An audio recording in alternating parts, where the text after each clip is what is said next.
نحمده ونصلي ونسلم على رسوله الكريم اما بعد فاعوذ بالله من الشیطان الرجیم بسم اللہ الرحمن الرحیم جاء الحق وزهق الباطل ان الباطل كان زهوقا۔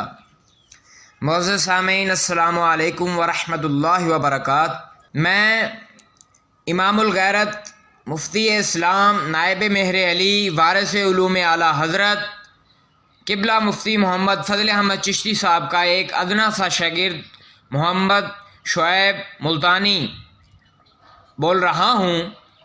ناظرین کرام، خانوال کے ایک نام نہاد مولوی عبدالحمید کو 1.5 ماہ قبل ایک سوال کیا گیا تھا تاکہ اس کی جو علمی حیثیت ہے جس کو وہ ممبروں پر سجائے پھرتا ہے اس کو ظاہر کیا جائے، اور وہ سوال یہ تھا کہ مقدمہ اجنبیہ اور غریبہ کے مابین فرق کیا ہے۔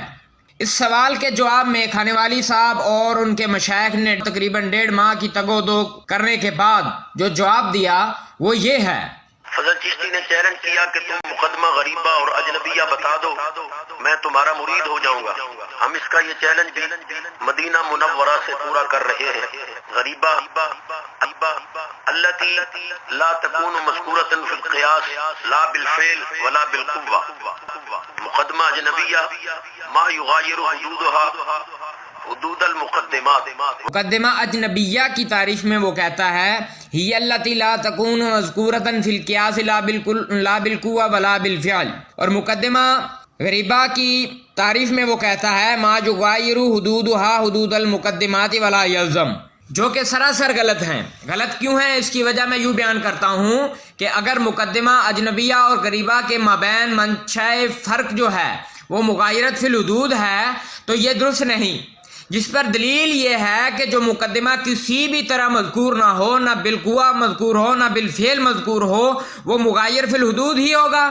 تو کھانے والی صاحب اس سے اجنبیہ اور غریبہ کا اتحاد ثابت ہوگا، کیونکہ مقدمہ غریبہ کی تعریف میں تو خود کہتا ہے کہ جس کے حدود مقدمات کے حدود سے مغایر ہوں، اور اگر منشأ فرق عدم لزوم ہو تو یہ بھی فاسد ہے، کیونکہ یہ توقف کے منافی ہے، جبکہ توقف ضروری ہوتا ہے۔ مقدمہ غریبہ تو غریبہ رہا، فقط مقدمہ یعنی اصل مقدمہ کے لیے بھی توقف ضروری ہوتا ہے، اور مقدمہ غریبہ وہی ہوتا ہے جس پر قیاس کی صحت موقوف ہو، اور جو لازم نہ ہوگا اس پر صحت قیاس کیسے موقوف ہو سکتی ہے؟ تو نے تو مقدمہ کی جنس ہی اڑا ڈالی لا یلزم کہہ کر۔ کھانے والی صاحب اب اس کے مابین جو صحیح فرق ہے اس کو میں البرہان فی المنطق سے تیرے سامنے رکھتا ہوں۔ چنانچہ صفحہ نمبر 30 پر صاحب برہان فرماتے ہیں کہ القضیۃ التی یتوقف صحتہ علی صدقها تسمى مقدمۃ له سواء كانت جزءا منه كالصغرى والكبرى او خارجة عنه كالمقدمة الأجنبية او الغريبة او كالحكم الضمني بإيجاب الصغرى الشكل الأول وكلية كبراه ونحوهما تخص المقدمة بالقضاء الجزاء۔ اس عبارت کا مطلب یہ ہے کہ صاحب برہان فرماتے ہیں کہ مقدمہ منطقیوں کی اصطلاح میں 2 معنوں میں استعمال ہوتا ہے، ایک بالمعنی العام اور دوسرا بالمعنی الاخص۔ بالمعنی العام یہ ہے کہ وہ قضیہ جس کی صحت پر قیاس کی صحت موقوف ہو، عام ازیں کے قیاس کا جز ہو یا لازم خارج ہو یا حکم ضمنی ہو، اور بالمعنی الاخص یہ ہے کہ وہ قضیہ جو قیاس کا جز ہو یعنی قیاس کا صغرا کبرا ہو۔ اب جو قضیہ قیاس کو کسی طرح لازم نہ ہو اس کو قضیہ تو کہیں گے لیکن اس کو مقدمہ نہیں کہیں گے۔ مثال کے طور پر میں ایک قیاس پیش کرتا ہوں کہ کلو انسان حیوان و کلو حیوان جسم، تو نتیجہ آئے گا فکلو انسان جسم۔ اب زید قائم، مثال کے طور پر زید قائم کا اس قیاس کے ساتھ کوئی تعلق نہیں ہے، تو یہ قضیہ تو ہے لیکن مقدمہ نہیں، کیونکہ قیاس مذکورہ کی صحت اس پر موقوف ہی نہیں ہے، نہ تو یہ اس کا جز ہے نہ لازم ہے نہ حکم ضمنی ہے۔ یہ تھی اجنبیہ اور غریبہ کا موصوف ہے اس کی تحقیق۔ اب مقدمہ اجنبیہ اور غریبہ کا فرق بیان فرماتے ہیں صاحب برہان صفحہ نمبر 31 پر فرماتے ہیں المقدمۃ الاجنبیۃ ہی مقدمۃ خارجۃ عن الدلیل غیر لازمۃ لاحد القضایا الماخوذۃ فی کل مادۃ کما فی قیاس المساوات۔ اور مقدمہ غریبہ کی تعریف میں فرماتے ہیں المقدمۃ الغریبۃ ہی مقدمۃ خارجۃ عن الدلیل لازمۃ فی کل مادۃ لاحد القضایا الماخوذۃ فیہ غیر موافقۃ لہا فی الاطراف۔ اور تو اس کی مقدمہ غریبہ کی تعریف میں کہتا ہے ولا یلزم، حالانکہ صاحب برہان فرما رہے ہیں لازمۃ فی کل مادۃ۔ اس کو میں آسان لفظوں میں یوں پیش کرتا ہوں کہ عکس مستوی اور مقدمہ اجنبیہ اور مقدمہ غریبہ لزوم میں یہ تینوں شریک ہیں، اور مغایرت اطراف سے عکس مستوی خارج ہو جاتا ہے اور باقی رہ جاتا ہے مقدمہ اجنبیہ اور مقدمہ غریبہ، تو لہذا یہ دونوں دو چیزوں میں شریک ہیں، یعنی لزوم اور مغایرت میں۔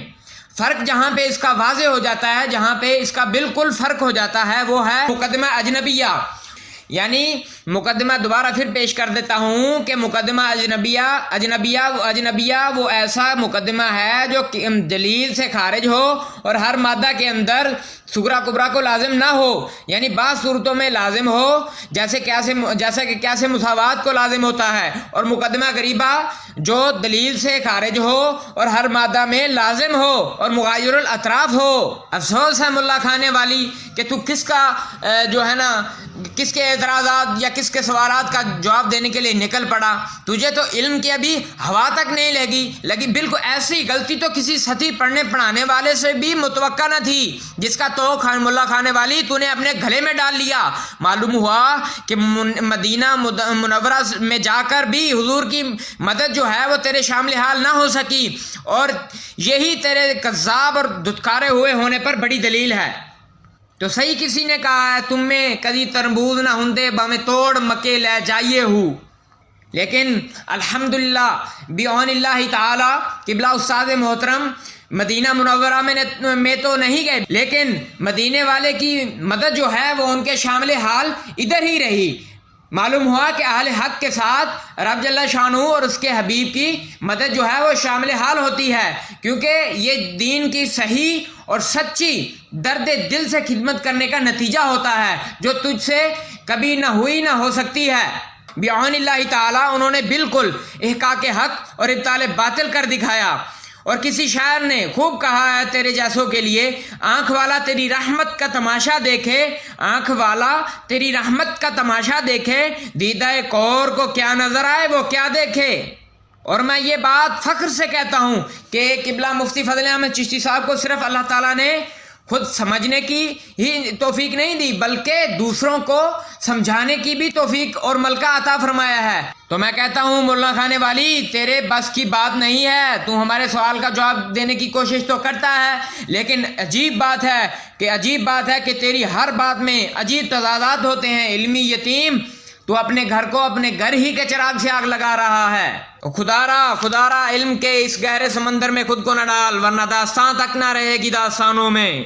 تو اور تیرے مشائخ بس سفیہ لفظی ہیں، ان کو بس لفظی ملا اگر مانوی ہوتے تو ان دونوں کے مابین فرق کو ظاہر کر جاتے۔ الحمدللہ جو 1.5 ماہ تجھے کوشش کرنے کے بعد سمجھ نہ آیا، اور تیرے مشائخ جو ہیں ان کو پچھلے 1.5 ماہ سے سمجھ نہ آ سکا، اور قبلہ مفتی عرب و عجم کی بارگاہ میں بیٹھنے والا میں ایک حقیر، ان کی بارگاہ میں بیٹھنے سے مجھے کما حق ہوا الحمدللہ اس کے مابین فرق جو ہے وہ مجھے معلوم ہو گیا، جس کو میں نے حوالہ جات کے ساتھ علماء اہل سنت کے سامنے پیش کر دیا۔ ارے او کہیں کے کھانے والی، تو نے جو تعریفیں کرنے کی کوشش کی اور فرق کرنے کی کوشش کی، فرق نہیں کیا بلکہ فرق کرنے کی کوشش کی، وہ بالکل ان کی حقیقت کے خلاف تو نے انہیں بنا دیا، اور جہاں یلزم کہنا تھا وہاں لا یلزم کہہ ڈالا تو نے، جو کہ تیری بخلاہٹ اور جہالت پر واضح دلیل ہے۔ اور آخر میں عرض کرتا چلوں کہ مفتی عرب و عجم تو وہ اپنی جگہ پر، ان کی بات سمجھنے کا ملکہ تیرے پاس نہیں ہے۔ آخر میں تجھے مزید ذلیل کرنے کے لیے 2 سوال کرتا ہوں کیونکہ اگر تو ابھی بھی سمجھ رہا ہے کہ میری علمی حیثیت ہے تو میں اس علمی حیثیت کو ذرا واضح کرنے کے لیے 2 سوال کرتا ہوں. اگر حلالی خون ہے تو اس کا جواب دے کے دکھانا مجھے ذرا. وہ سوال یہ ہے کہ مجھے یہ بتاؤ کہ قضیہ شرطیہ کہ صدق و کذب کا مدار اور منشا کون سی چیز ہے؟ اگر تیرے علم میں اتنا جوش ہے، اگر تیرے بدن میں جوش ہے، دم ہے، تو میرے سوالوں کا جواب دے کر دکھا. الحمدللہ رب العالمین. سامعین، یہ تھا حقائق کی روشنی میں اور حوالہ جات کے ساتھ میں نے وہ فرق ظاہر کر دیا کہ جو بالکل فرق جو ہے وہ مقدمے ہیں، ان کے درمیان جو فرق ہے اس کو میں نے واضح کر دیا. اب جس کے جی میں آئے وہ پائے روشنی، ہم نے تو دیا جلا کے سر عام رکھ دیا. وما علیہ الا البلاغ.